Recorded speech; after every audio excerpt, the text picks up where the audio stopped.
کہا جائے نماز پڑھنے آؤ تو کہتے ہیں کپڑے ٹھیک نہیں، اور کہا جائے کہ آؤ ذرا دعوت پہ چلیں تو کہتے ہیں 1 منٹ ٹھہر میں کپڑے بدل کے آیا۔ نماز کے لیے کہا تو کہتا ٹھیک نہیں، دعوت کے لیے کہا تو کہتا میں ذرا تیاری کر لوں، یوں جانا مناسب نہیں۔ یہ معاملہ ٹھیک نہیں۔ رب تو فرماتا ہے کہ جب تم مسجد میں آئے تو زینت اختیار کر کے آ، خوب ذوق سے دعا مانگے، خوب شوق سے نماز پڑھیں، خوب استغفار کا مزاج بنائیں۔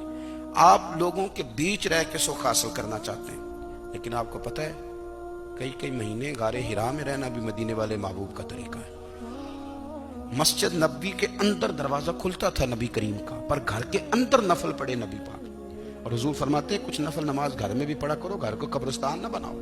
ہمارا گھر اللہ کے ذکر سے آباد ہوگا۔ میں جب سنت پڑھنے کے لیے گھر میں کھڑا ہوتا ہوں تو میرا جو 2.5-3 سال کا بیٹا ہے نا، وہ بھی میرے ساتھ نماز پڑھنی شروع کر دو۔ اسے پتہ کوئی نہیں نماز کیا ہوتی ہے، لیکن وہ بھی نا سجدہ نہ بھی کرنا ہے تو ساتھ لیٹ ضرور جاتا ہے۔